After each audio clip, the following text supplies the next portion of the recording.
Welcome, one and all, back to the Viper's Nest. And first off, let me just say, thank you very much for the engagement with my opinion video on the whole female Adeptus Custodes thing. I really, really appreciate it. And also, thank you to everyone who corrected my incorrect information in that video.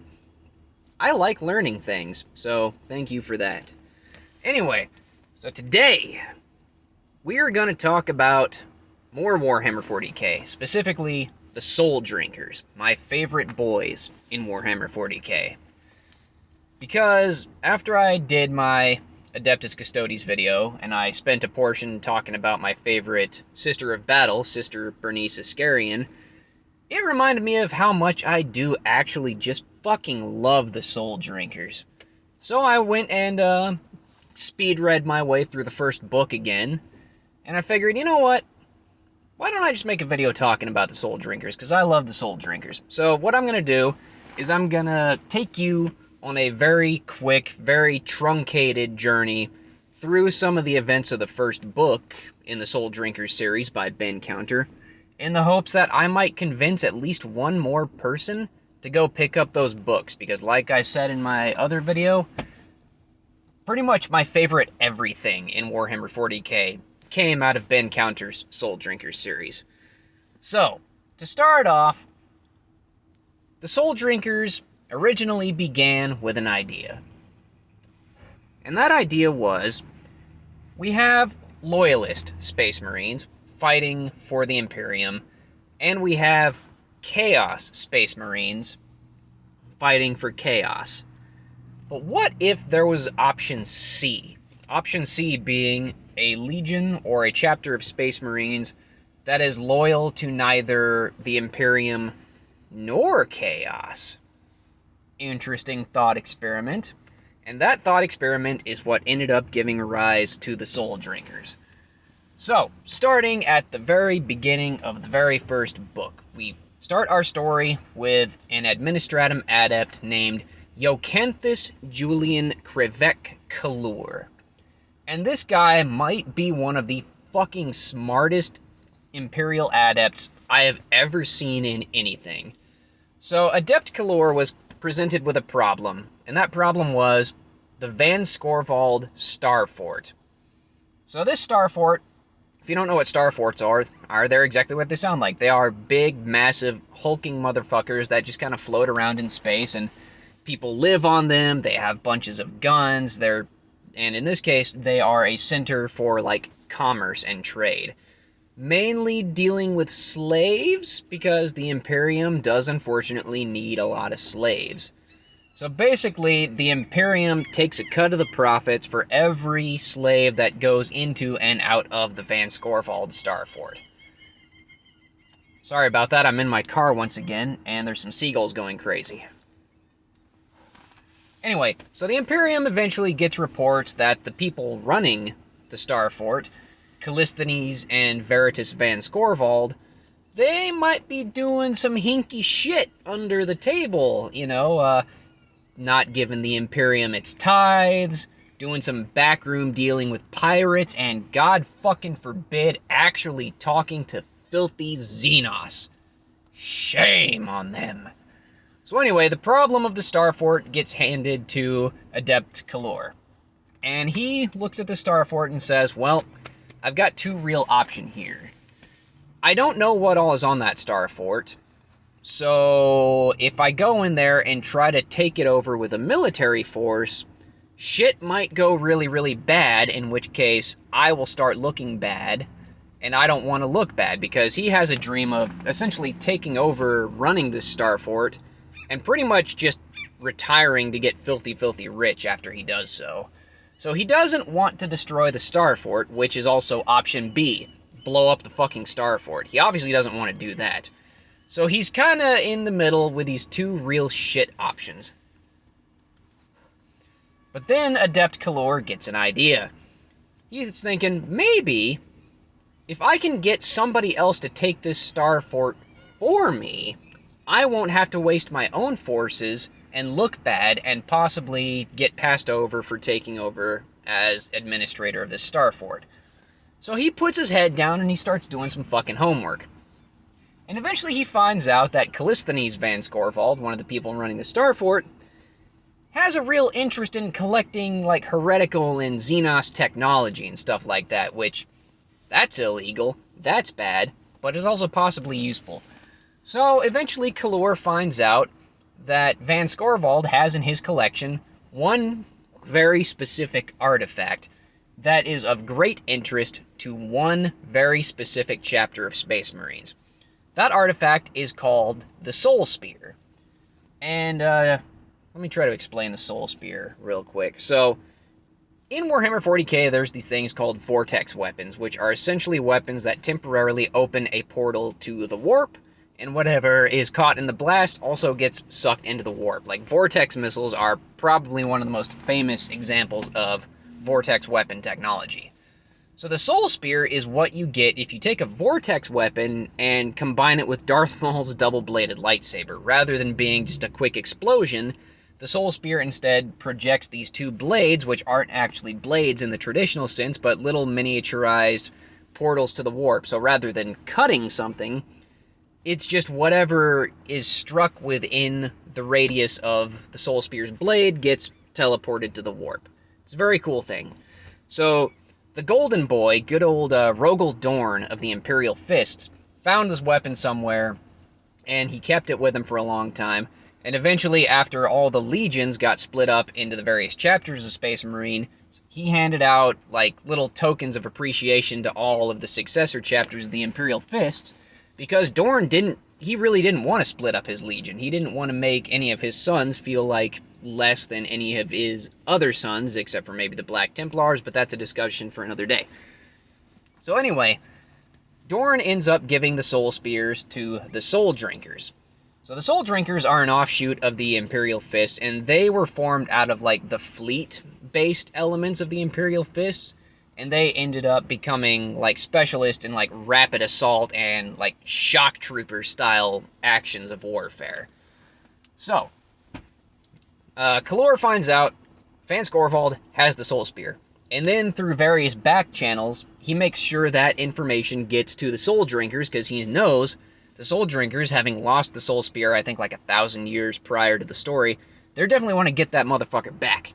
So he makes sure they know about it, knowing that they're going to show up to get the Soul Spear back.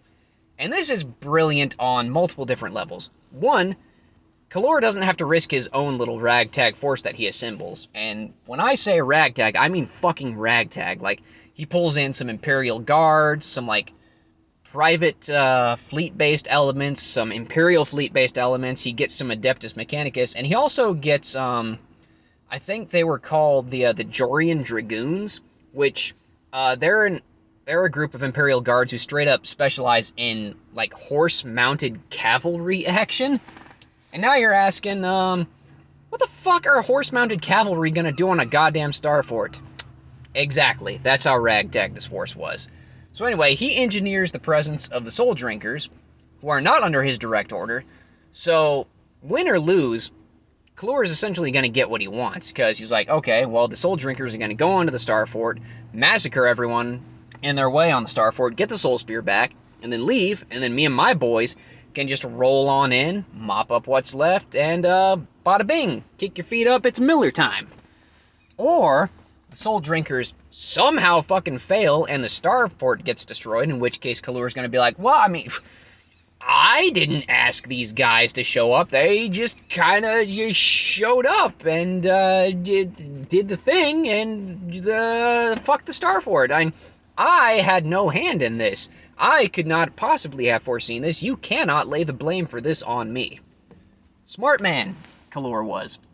So anyway, 3 companies of Soul Drinkers show up to the Star Fort, board the Star Fort very quickly, and they start fighting their way through all of the defenders of the Star Fort, many of which are mutants, like unsanctioned mutants that the Van Scorvalds have been using essentially as like personal bodyguards and shit, and that's also a big no-no.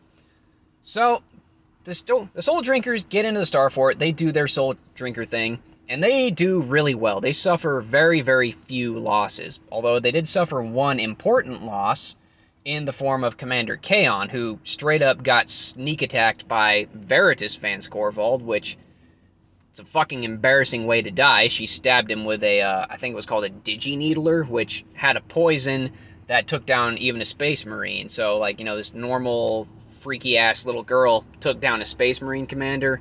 Oof, buddy. Oof.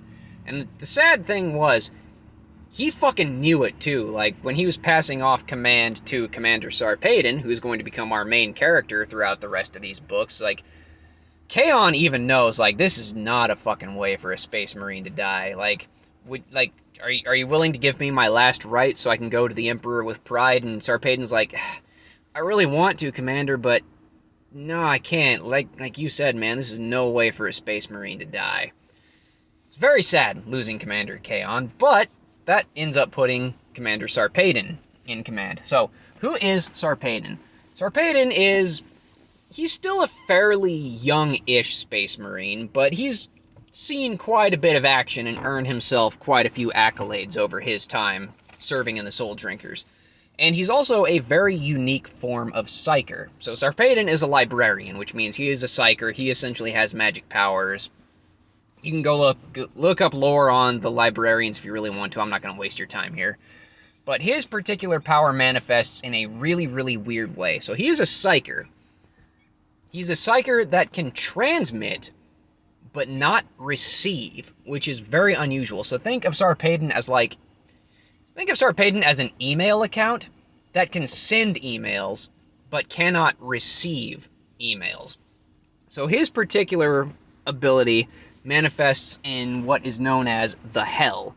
So basically, Sarpedon will take a minute, study his enemy, think about what would scare the absolute shit out of them the most, and then start outwardly projecting psychic images of whatever he came to the conclusion that scary thing was. And these illusions, they can't do any damage on their own, but they will fuck with the head of anybody he's aiming them at, which then allows the rest of the Soul Drinkers to move in rapidly in their rapid attack style and just massacre the enemy. It's a very fucking cool set of powers. So anyway, Sarpedon takes over from Commander Kaon. Eventually, he tracks down Callisthenes Van Scorvold and says, hey, where's the fucking Soul Spear? And then Callisthenes, being the, little bitch that he is, and he is a little bitch, but also he's being confronted with a very angry Space Marine librarian, so pissing his pants, yeah, it's probably not out of the realm of possibility. So anyways, he lets him know where the Soul Spear is at. It's in the private vaults of the Van Scorvold Star Fort.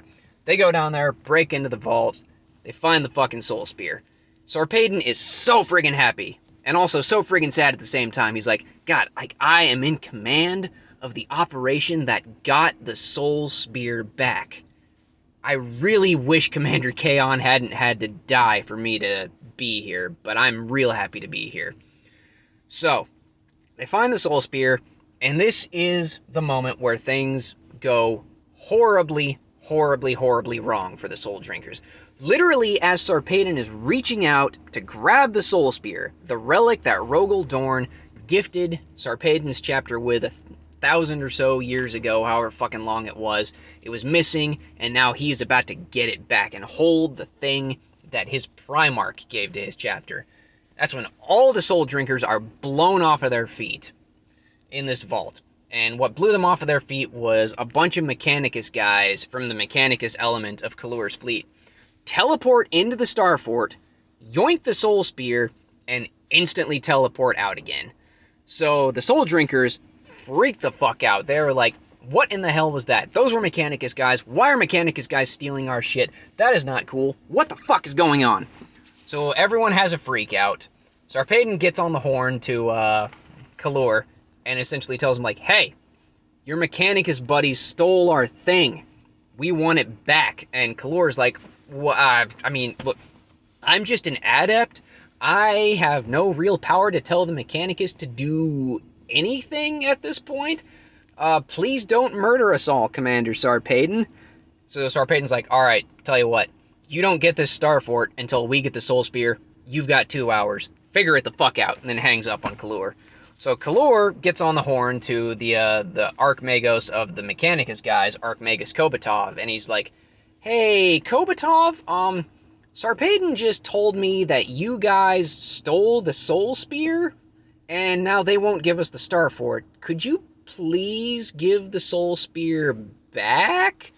To which Kopatov essentially says, oh man, whew, you know, I really can't do that. Like, thing is, even if I wanted to, the Soul Spear is now on a warp-capable shuttle, like, halfway to the Forge world of Code and Tertius, and it's in the warp. We can't contact it, so I can't tell it to turn around, so damn, son, my mechadendrites are tied. I can't help you. So now we're presented with a problem. The Soul Drinkers have the Star Fort. Kalor wants the Star Fort, but he's not going to send his guys in to fight the fucking Soul Drinkers for it. So the Soul Drinkers are also very, very mad at the Mechanicus for what they just did. Like, essentially, the Soul Drinkers straight up see this shit as an act of war, but their automatic response is not to go fight the fucking Mechanicus because, well, only traitors fight the Mechanicus, right? So, eventually Kopatov comes to the conclusion that, fuck, well, I can't just leave these Soul Drinkers behind because they're very angry now. And they're going to continue being angry until they get the Soul Spear back. So the Soul Drinkers are probably going to come after me and my guys. So I guess it's preemptive strike time. So the Soul Drinkers back on the Star Fort are like, look, we can hold this Star Fort indefinitely if we have to. We just have to wait it out. We'll get the fucking Soul Spear back that way, and no harm, no foul. So Kopatov ends up deploying what is known as the Gerian Ordinatus platform, which is essentially just a really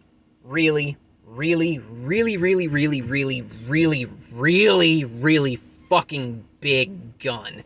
And he's gonna point this gun at the Star Fort and essentially tell the Soul Drinkers, give us the fucking Star Fort or we're gonna blow up the Star Fort. Soul Drinkers, they can't take that shit lying down, so they spy that Ordinatus platform pointing at him and they're like, fuck yeah, that thing could kill us all, we gotta do something about that. Unfortunately, their ships have fucked off to the other side of the planet that this Star Fort is orbiting, so they don't have any way to get to the Gerian platform. Enter a very important character named Father Aesir. So Aesir has been living essentially hidden on the Star Fort with a small little congregation of quote-unquote Imperial faithful, and they've been in hiding so long that they've been exploring like all the like little hidden sections of the Star Fort and learning about where everything is. So Aesir comes to Sarpedon and says, hey bud, I've got something real cool to show you. I will show it to you one way or another, but when you guys leave, could you please take us with you? Because if the Imperium ever takes this place back, we're just going to get put on the slave ship and sent off to fuck knows where. So Sarpedon's like, yeah, homie, don't worry, I got you. Like, you know, for the Emperor and all that stuff. What do you got? So Aesir takes them to a flight deck that has not been used in probably hundreds of years. And just sitting on this flight deck in practically perfect condition are all these really old-ass, I think they were called Scalp Taker fighter bombers. And so Sarpedon turns to Ligris, the tech marine, and he's like, hey, can you get these things up and running, bud? And Ligris is like, oh, fuck yeah, man, I got this. So they fix up all these old-ass ships, the Soul Drinkers pile onto the ships, and they fly out to the Ordinatus platform. Their plan is to just hopefully get in real quick, plant some explosives on the Ordinatus platform, disable it, and then just fucking leave, because this situation is getting worse by the minute. Unfortunately, Kopatov kind of knew this exact thing was coming, because you don't get to be an Archmagus of the, Adeptus Mechanicus if you're not a pretty fucking smart person. And yet he's also the guy who went and yoinked the Soul Spear from the Soul Drinkers, so how smart he actually was, I'll leave that up for debate. So anyway, he knew what this was about to happen, so he's got a whole bunch of, like, Tech Guard and Skitari on this platform waiting for the Soul Drinkers. So the Soul Drinkers land on the platform, and they end up having to fight their way through a whole lot of fucking Tech Marines and Skitari, and obviously that means they killed a whole lot of Mechanicus people. But other than a few casualties, one very important one being this guy named Assault Sergeant Telos, ends up getting his hands ripped off by an Electro Priest, which, that fucking sucks. But they ended up accomplishing their mission, they take out the Ordinatus platform, and then they escape into what is called the Cerberian Ice Fields, which is essentially like an asteroid field /belt/thicket that is so fucking nasty in there that you gotta be insane to go into this place. But you know what? The Soul Drinkers, they gonna do what the Soul Drinkers do. So they end up hiding out in this asteroid field for a couple of months. And they've got Isir and his flock there, and that's where things start to get a little bit more fucky, if you can believe such a thing. So a lot of the Soul Drinkers, practically all of them who were there, so 3 companies, start listening to this guy, Isir, like preaching the word of the quote-unquote Emperor. He's preaching the doctrine of something called the Architect of Fate. I'm not going to spoil it yet, but if you know, you know. So anyway, the Soul Drinkers are like, the Architect of Fate's probably just another word for the Emperor, because, you know, like on this one planet, he's worshipped as a war god. On this other planet, he's worshipped as a storm god. And, you know, it's okay as long as everybody knows Architect of Fate equals Big E. So they're hanging out, getting indoctrinated by Father Isir. And lo and behold, the fucking Inquisition shows up. So, led by this guy named Inquisitor Saurus. And this is bad for literally everybody involved who is there. Like, from Adept Kalur, the guy who kickstarted this whole thing, all the way down. It's bad when an Inquisitor shows up. But it does also give us one of the fucking coolest fight scenes I've ever seen in Warhammer 40k. So, Saurus looks at this fucking asteroid field and essentially goes, you know, I've got all these, like, gravity warheads. I could just line them up, start moving all these asteroids out of the way, and we'll get to those fucking Soul Drinkers eventually, because god damn it, they just killed good God Emperor-fearing servants of the Imperium, and the Inquisition cannot let that shit go. So he begins the process of essentially moving all these asteroids out of the way. While that's happening, he sends in his Interrogator Kashuk. So an Interrogator is like, essentially like a right-hand man for an Inquisitor, kind of. It's someone who might be a full Inquisitor someday, but a lot of times it's not. Whatever, it doesn't matter. So Kashuk goes in there, he gets permission to land on one of the Soul Drinker ships. He has a talk with Sarpedon and essentially says, hey, look, bud, like, you fucked up. You can come quietly, we can interrogate you, we'll put you on trial, maybe you might make it out of this, but probably not. Or we can fight and I'll just fucking kill you right now. So, Sarpedon has essentially lost all faith in the Imperium at this point. So this guy shows up, tells him to surrender to the Imperium. Sarpedon essentially tells him to go fuck himself. So, the fight starts. Specifically, a one-on-one fight between Kashuk and Sarpedon. So, Kashuk is actually really cool, because he wields a weapon that I've only ever seen in this one book, and I would love to see it again. So it's called a Suspensor Blade.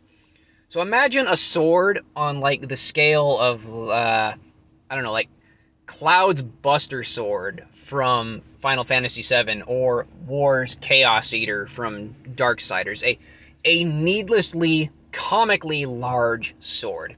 So into the sword, at the tip of the blade and at the back of the handle, is built in these things called suspensor units, which they're essentially anti-gravity units. They make it so that Kashuk can swing around this comically large sword like it's made of fucking cardboard. The really cool thing is that despite the fact that it's technically been made lighter, quote-unquote, by the suspensor units, it still has the mass and the momentum of a comically large sword. So, essentially, what Kashuk has to do is he can't just, like, swing to the left, immediately arrest the momentum of the blade, like you probably could with, like, a katana or something like that, and then instantly swing it back to the right.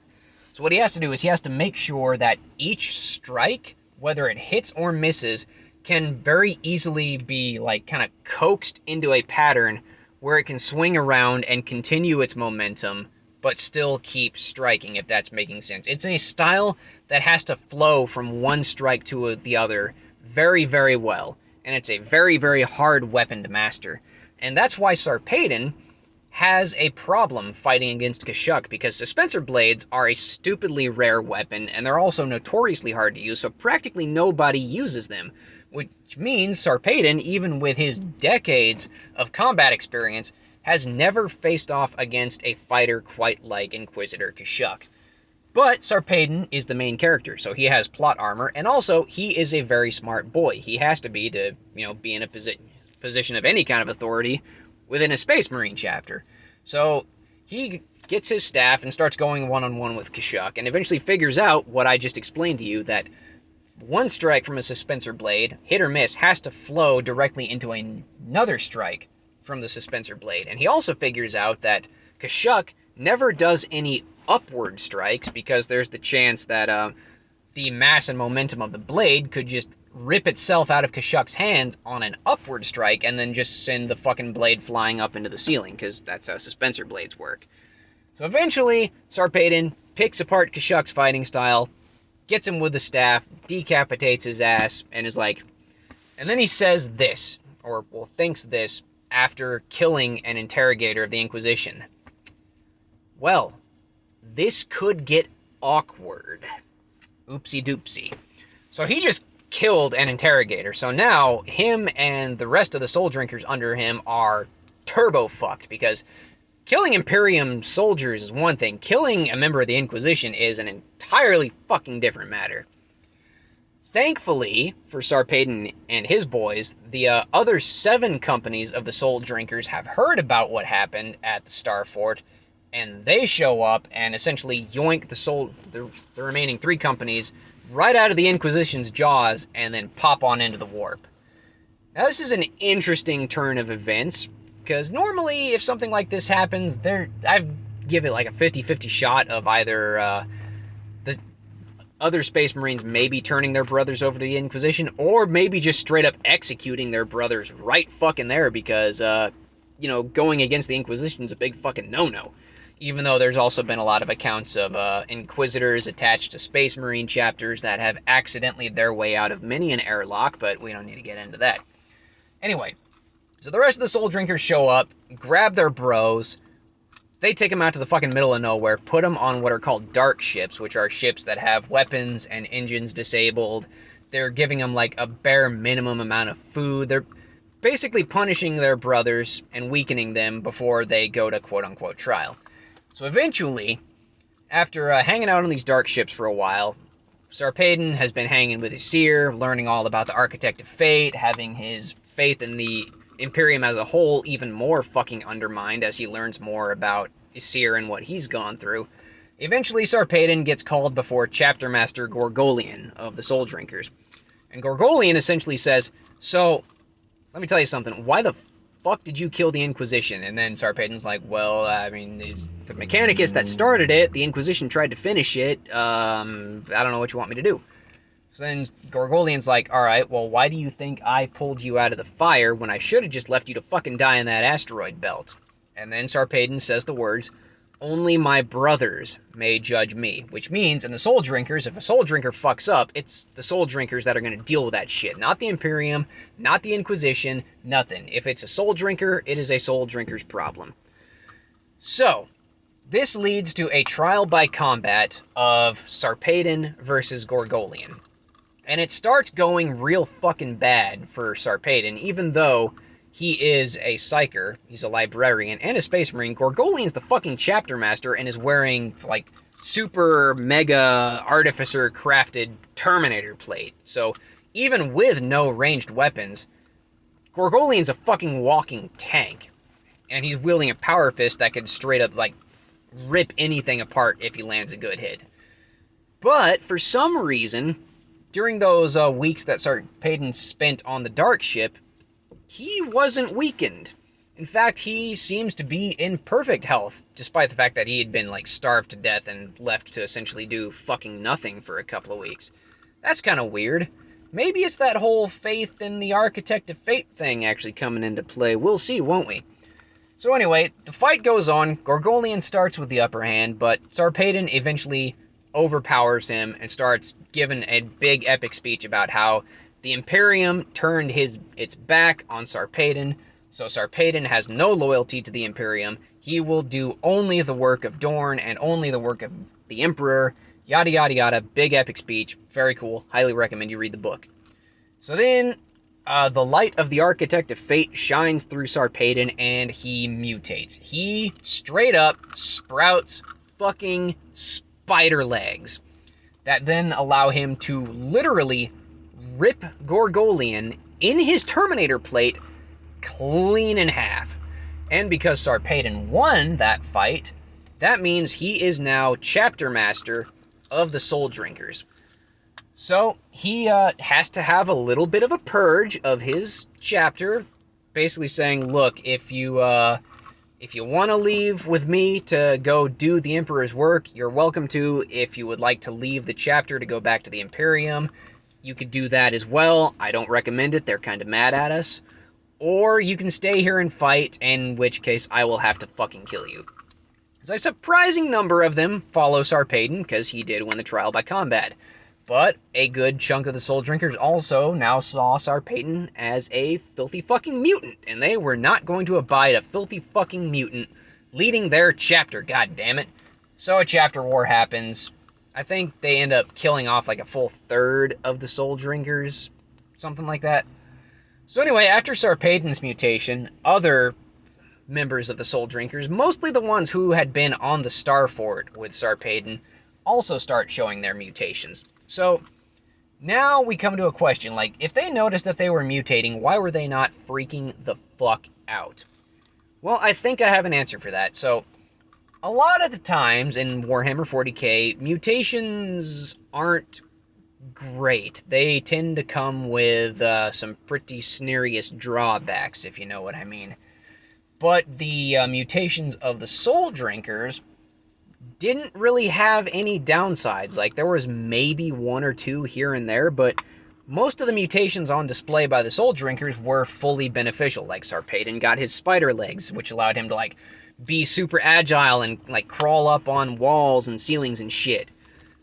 His right-hand man, pun intended, incoming, Sergeant Gravis, his right hand mutated to a much bigger size, which allowed him to grip and wield his force axe, which is normally a two-handed weapon, very easily with one hand. Sergeant Telos, the guy who unfortunately lost his hands, he developed like almost like Wolverine levels of healing capabilities. Like, his skin became translucent and gelatinous, and basically anything that would wound Telos would just like straight up pass through him. The hole would seal up, and Telos would be just fucking fine afterwards. So this led to Telos diving into like old chapter records, finding a like dual swords fighting style that he then perfected.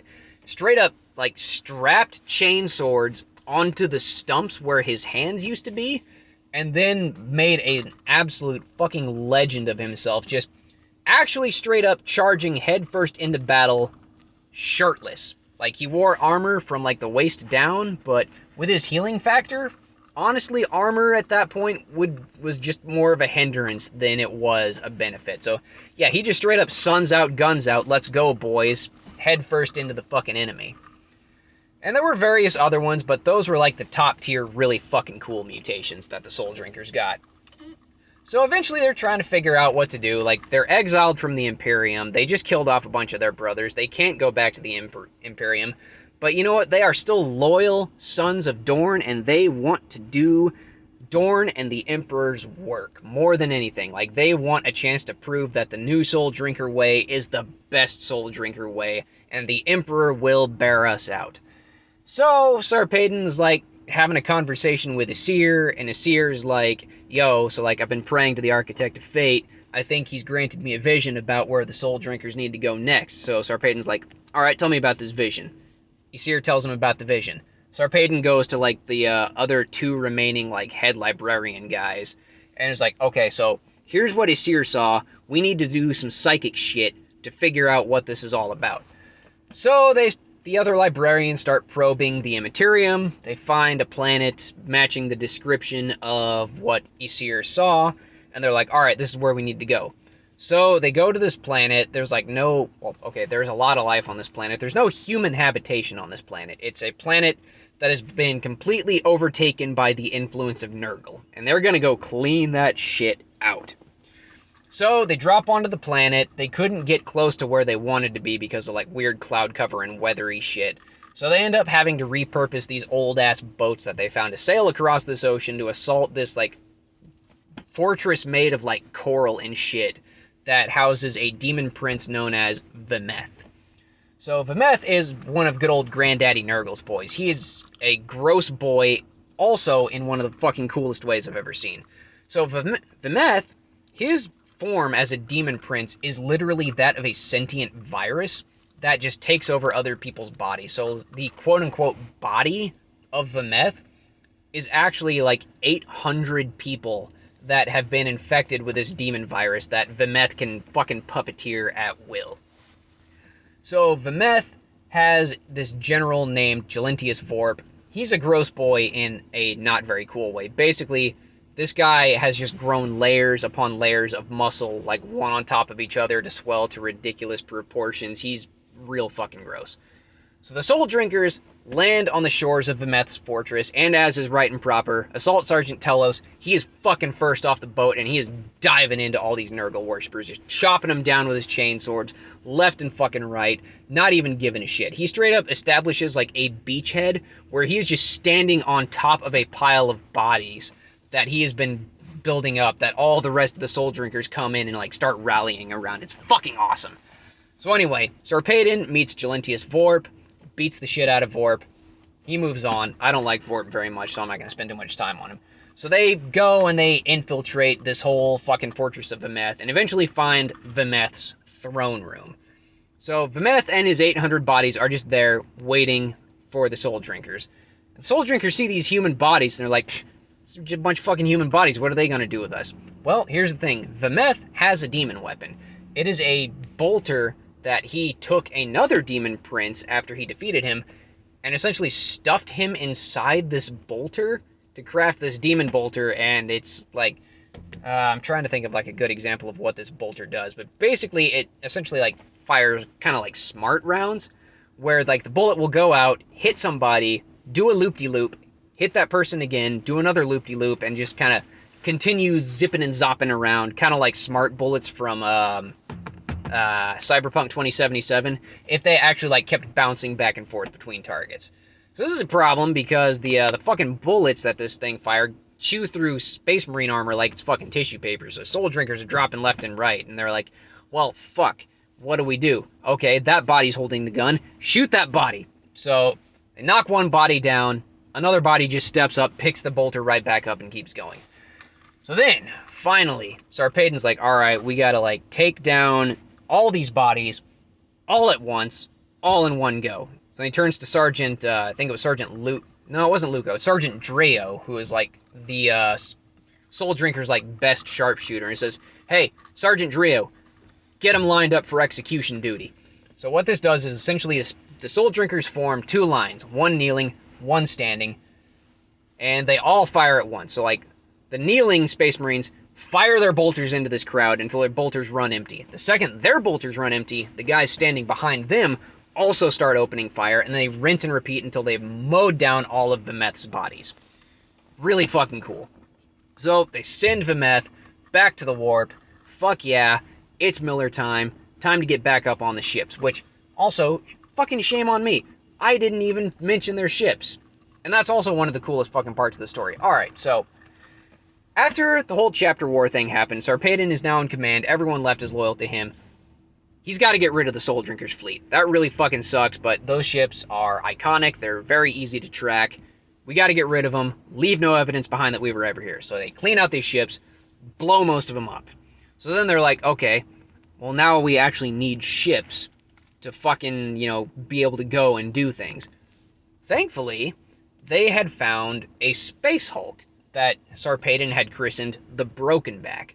And it's a big fucking Space Hulk. If you don't know what Space Hulks are, real quick, basically, ships go into the warp. Sometimes ships don't come out. Sometimes the things in the warp like to play with these ships. They're like, oh, I'll take this Imperial ship and this Eldar ship, and I'll just meld them together. And then, ooh, is that an Orc Rock? Fuck yeah, that thing's going in the pot. Ooh, what the hell is that thing? I don't even think we have names for what piloted that thing.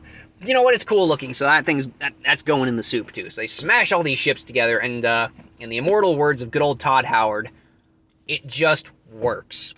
So anyway, the Space Marines find the space hulk called the Broken Back. They explore the place, clean it out. There were gene stealers. They're not anymore. And they figure out how all these ships are working together, and they're like, all right, well, we got ourselves one consolidated base that's got a lot of fucking guns and some big fucking warp engines, so we can just take this motherfucker wherever the hell we want. Sweet. So that's how they got to Vimeth's demon planet. So anyway, they kill quote-unquote kill Vimeth. They're like, all right, Miller time. Back up to the Broken Back. So everyone goes back up to the Broken Back. They're gonna have a big party because, like, you know, they just struck their, like, first real blow in the name of the Architect of Fate, aka the Emperor. He must be so fucking proud right now. And now we get to it. So, the sensors of the Broken Back detect something real fucking big coming at him. So this demon prince manifests itself out of the warp, literally reaches down and rips, like, the main bridge of the Broken Back open to space. So this demon prince can look in at the soul drinkers. And this demon prince is fucking beautiful. He is this colossal being. He's got, like, angelic crystally wings behind him. He's accompanied by, like, all these little cherub-looking motherfuckers. He's just the most holy thing anyone has ever seen. And he introduces himself as, hello, I am the Architect of Fate. I am Abraxas, Demon Prince of Zinch. And the soul drinker's like, oh, fuck. We're Chaos Marines, aren't we? God damn it. But, you know, like Abraxas, he's trying to be a nice guy to the soul drinkers. They just wiped out fucking Vimeth. So, like, these guys kind of kick ass.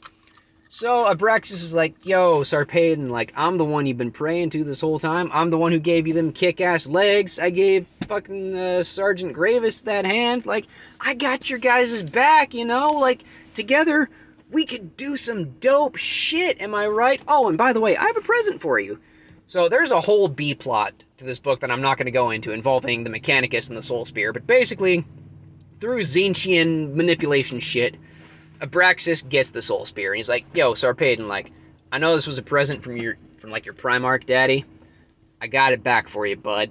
That's how much I respect you. I want you to have the Soul Spear, and I want you to take the Soul Drinkers, and I want you to lead them into, like, a new age of glory. It's gonna be totally freaking sweet. So Sarpedon grabs the Soul Spear, gives it an honest thought for a second. He's like, the Imperium doesn't want me anymore. Humanity doesn't want me anymore. Like, I just pulled off a massive victory in the name of a fucking demon prince. Like, Big E probably doesn't even want to fucking look at me right now. But he's got the Soul Spear. He thinks about his Primarch, and he's like, you know what? I'm already leading the Soul Drinkers into a new age of glory. We're gonna do it our way, goddammit. We are loyal to the Emperor. We are not loyal to the Imperium, which, very important distinction there. Loyal to the Emperor, not the Imperium. So Sarpedon fires up the Soul Spear and just hucks that motherfucker right through Abraxas. Abraxas is like, oh man, you fucking suck. Why did you do that? I thought we were on the same page here. A big fight breaks out. All of the Soul Drinkers follow Sarpedon's lead and turn on Abraxas and just start ripping apart demons left and right. They end up sending Abraxas back to the warp. The Soul Drinkers take the Broken Back, minus the ceiling that just got ripped off. They escape. And then that leads to Sarpedon like, alright, well, we're exiled from Chaos, and we're exiled from the Imperium. I think I just turbo-fucked us all. But, while we're still alive, goddammit, we are doing the Emperor's work. And that's where the first book essentially ends. I hope I sold to you how fucking cool the Soul Drinkers are. They're, like I said, they're my favorite boys. There's a lot of really cool shit that happens in the rest of the books. They have my favorite Inquisitor, Thaddeus. They've got my favorite Sister of Battle, Bernice Iscarian. There's appearances from, like, other really cool Soul Drinkers chapters. And also, just the story of the Soul Drinkers being loyal to neither the Imperium nor Chaos, but essentially, like, some of the few guys out there who are literally just like, we just want to do the right thing. Period. Why does it have to be tied up with all this other bullshit? They're just so fucking good. Without spoiling too much, I'm sure you can logic out that eventually this does not end terribly well for the Soul Drinkers. But the Soul Drinkers have been resurrected in the form of a chapter of Primaris Marines. So at least I know that my boys in purple are still around to this day, still getting a bit of love. Whew, that was a bit of a long one. Anyway, thank you very much for listening to this unhinged rant I went on about my favorite Warhammer 40k stuff. I really appreciate it. A like and a subscribe would also be appreciated. And, yeah, I'll see you on the next episode. And as always, have yourselves a wonderful day.